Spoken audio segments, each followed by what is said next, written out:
The ballroom of the Grand Regency Hotel shimmered under golden light crystal chandeliers, hanging above a crowd of polished shoes and polished egos. The air was filled with the hum of conversation in half a dozen languages and the scent of imported wine. Business cards changed hands like currency, and every smile hid a calculation.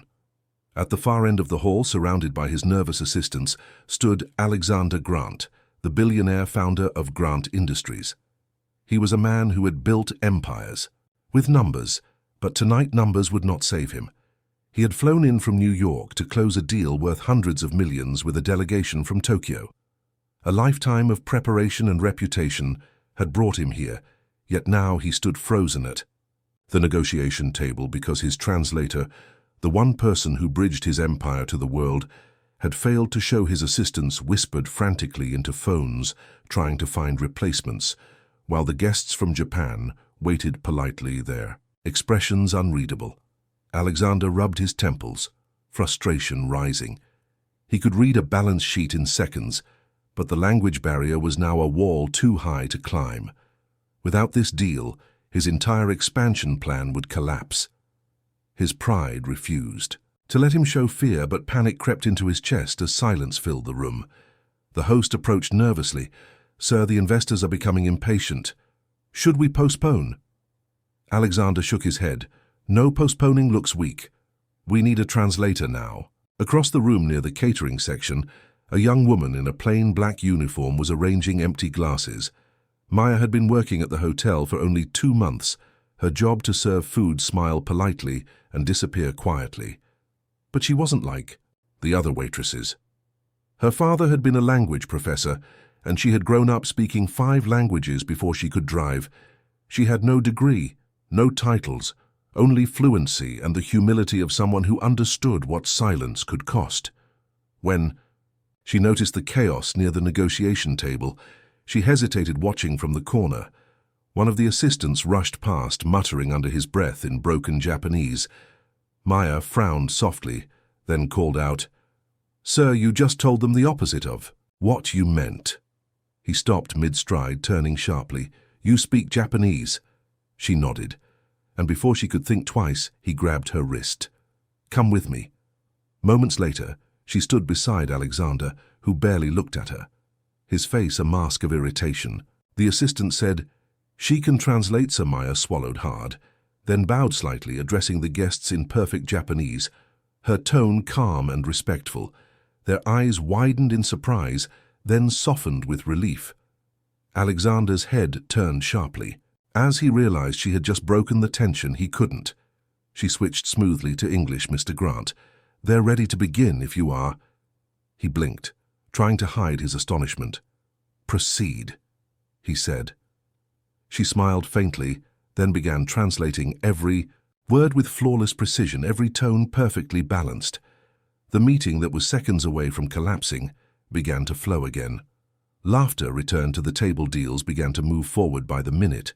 Alexander sat silently watching this waitress, who spoke with more confidence than most of his executives. She didn't just translate words, she carried meaning. An hour later, the contracts were signed, and the Japanese delegation stood to leave, shaking hands warmly with Alexander. One of them bowed toward Maya, saying in his native language, "Your translator saved your reputation tonight. Cherish her." Alexander replied through her, "Tell him I already do." When the guests finally left the room, the billionaire turned to her and said slowly, "Who are you?" She smiled. "Just a waitress, sir." He shook his head. "Not anymore. Come to my office tomorrow. You just earned a place that suits your voice." That night, as Maya walked home, the city lights shimmered on the wet pavement. She had no idea what tomorrow would bring, only that, for the first time in her life, she had spoken in a room full of power and been heard completely. The next morning, sunlight streamed through the tall glass walls of Grant Industries as Maya stood in the lobby holding her worn black bag and trying to calm her racing heart. The building was taller than anything she had ever entered, and every person who passed her looked like they were born to belong there. She kept reminding herself that she had only been a waitress. Yesterday and today she was standing inside a billionaire's empire. A receptionist led her upstairs to the top floor where the air smelled of coffee and ambition. Alexander Grant waited behind a mahogany desk, his jacket off sleeves rolled up and a sharp curiosity in his eyes. He motioned for her to sit Miss Meyer right. She nodded softly. "Yes, sir." He studied her for a moment before saying, "I looked into you last night. You've worked here 2 months and never missed a shift. No university record, no recommendation, but 5 languages fluent, am I correct?" she said quietly. "6 if you count sign language." He raised an eyebrow, impressed. Then he asked the question that changed everything. "Why are you serving tables instead of leading meetings, Maya?" Hesitated, choosing her words carefully. "My father was a teacher. He believed language was freedom. I wanted to study linguistics, but when he passed, I had to work. I thought maybe someday I'd return to it, but someday kept moving farther away." Alexander leaned back thinking. She continued softly, "I didn't plan to interfere last night, but when I saw how the conversation was falling apart, I couldn't stay silent." He smiled slightly. "That silence you broke saved a deal worth $300 million. Maya's eyes widened. He continued, "I owe you more than a thank you. I'd like to offer you a full-time position." She blinked, confused. "A position doing what?" He smiled. "You tell me I don't need another translator. I need someone who understands. Communication. Someone who can stop a disaster before it begins." Her throat tightened. "I've never worked in an office before." He leaned forward. "Neither had I. When I started, I built this company, washing cars outside my father's garage. Sometimes the best people come from unexpected places." By the next week, Maya's name was printed on a new badge, International Communications Advisor. The title felt too big at first, but her resolve was bigger. She spent hours learning the company systems, reading every report, and helping teams connect with clients who had been losing patience for months. Her understanding of culture and tone made her irreplaceable. Within weeks, departments that once competed started sharing progress. The Tokyo deal she had saved turned into a long-term partnership, and her quiet confidence became the company's heartbeat. One evening after everyone had left the office, Alexander found her still working at her desk. "You know," he said, "most people would have celebrated. After saving a deal like that." She looked up, smiling slightly. "I celebrate by doing better next time." He laughed softly and handed her a small envelope. Inside was a handwritten note that read, "Not a waitress, not a translator, a leader." He said, "I don't give compliments easily, but I trust you, Maya.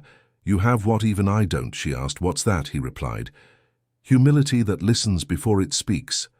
That night, when she left the building, she stopped by the cafe where she once worked. The same smell of coffee filled the air, but everything felt different. She looked at the counter, where she had once stood taking orders, and smiled to herself, whispering, "Maybe words really can change everything." Weeks turned into months, and Maya's name began to spread quietly through the walls of Grant Industries departments that had never spoken to each other, now worked together with ease because of her. She didn't lead with authority. She led with understanding, and that difference changed everything. She met with every team, from the executives in glass offices to the janitors who cleaned after hours, asking them one question: "What do you need to be heard?" Alexander watched from a distance, amazed by how one person had transformed the energy of a company, built on power, into one built on people. He had always thought efficiency was born from discipline, but Maya showed him it came from trust. One morning he called her into his office. She entered, carrying a folder and her usual calm. He said, "You know the merger in Berlin, the one I have been preparing for 6 months?" She nodded. "The translator dropped out last night. I could postpone, but that would cost millions. I want you to come with me." Her heart skipped, but she nodded. "I'll go, sir." The flight left that evening, and by morning they were in a glass tower overlooking Berlin. The conference room was filled with investors, lawyers, and board members from 2 continents. The tension was heavy, but Maya stood beside Alexander, translating not only his words but his tone and intent. When one of the European partners grew defensive, she softened his meaning, explaining cultural differences before conflict could start. By the end of the meeting, the contract was signed not with force but with laughter. Alexander turned to her afterward and said, "You just saved me again." She smiled. "Maybe you should start listening before you need saving, on the flight home." He asked her a question that felt heavier than business. Where did you learn to do that? She looked out the window at the endless stretch of clouds. My father used to say language is not what you say. It's how you make others feel. I watched him teach refugees and children who shared. No words, but somehow still understood each other. I guess I learned it from watching him. He nodded quietly, then said, Your father would be proud. She smiled softly. I hope so. When they landed, the company welcomed them with applause. The Berlin deal had doubled their global reach, and the board insisted on promoting her. Alexander announced it personally, standing before the entire staff. From today, Maya Singh will serve as our Director of Global Relations. The room erupted in cheers, but Maya only bowed her head humbly, saying, Thank you for trusting me. Months later, she launched a program called Bridge One, which provided free translation tools and scholarships for young interpreters across the world. Within a year, it had reached over 40 countries and was praised by global leaders as one of the most humane corporate initiatives ever created. Reporters started calling her the voice between worlds, but she always replied, I'm not a voice, I'm a listener. One evening, Alexander stood beside her at a charity event watching the crowd. He said, I used to think success was measured by profit. Now I see it's measured by peace. She smiled quietly. That's a good translation, sir. He laughed. You taught me that years later when people spoke of the Berlin merger. They didn't mention the numbers or the contracts. They mentioned the waitress who had once saved a billionaire from losing everything and instead taught him how to listen, not with his ears, but with his heart. Years passed, and the name Maya Singh became more than a story inside Grant Industries. It became a legacy. The cafe where she once served coffee had a small framed photo of her behind the counter, with a note written by one of her old co-workers that said she spoke the language of courage and everyone understood it. The customers who read it smiled not because they knew her, but because they recognized something human in her story. Under her leadership, Bridge One grew into a global foundation, providing education technology and cultural exchange to communities that had been silenced by language barriers. Maya traveled from city to village, speaking at schools where children translated her speech into their own dialects. She always began with the same line, I'm not here to teach you English, I'm here to help you find your voice. Alexander retired a few years later, leaving the company entirely in her hands. During the farewell ceremony, he stood before hundreds of employees and said, I may have built this company, but Maya gave it meaning. She turned the noise of ambition into the sound of understanding. The crowd rose to their feet, clapping until tears filled her eyes. She turned to him and said, You taught me something. True power only matters when it protects, not when it controls. After his retirement, he spent his years writing books about leadership, while she continued expanding Bridge One into more than 70 countries. By the time she turned 40, she had already trained thousands of translators who used her model of empathy. First communication, not interpretation. She was invited to the United Nations to deliver a keynote speech on the importance of language equality. When she walked onto the stage, the audience of diplomats and world leaders stood to applaud. Her speech was simple and powerful. She said, language is not a skill, it's a promise. When you learn someone's words, you learn their world. It's how we turn strangers into allies and walls into bridges. The hall erupted in applause, not for a billionaire, not for a company, but for a woman who had once been invisible and had become the reason others were seen. After the event, she returned to her hometown to visit the small cafe. That had started it all. The same manager was there, older now, but smiling when he saw her. You kept your promise, he said. Maya nodded. I just spoke louder this time. She sat at her old table, sipping black coffee as the evening sun poured through the glass. Her phone buzzed with a message from Alexander. It read, Remember when you said words can change everything. You were right. They changed me. She smiled softly, typing back, No, they saved us both.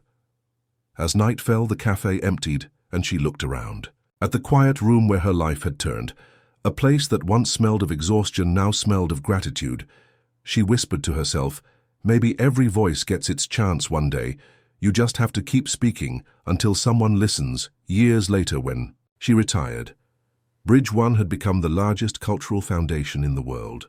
Her students continued her mission, teaching the same lessons she once lived through. You don't need wealth to be powerful. You need empathy to be heard. Her story became a reminder whispered in classrooms, printed in books, and spoken in boardrooms across the world. That one voice, even a quiet one, could rewrite the sound of power forever. If this story made you smile, share it with someone who needs a reminder that accidents can turn into beautiful beginnings,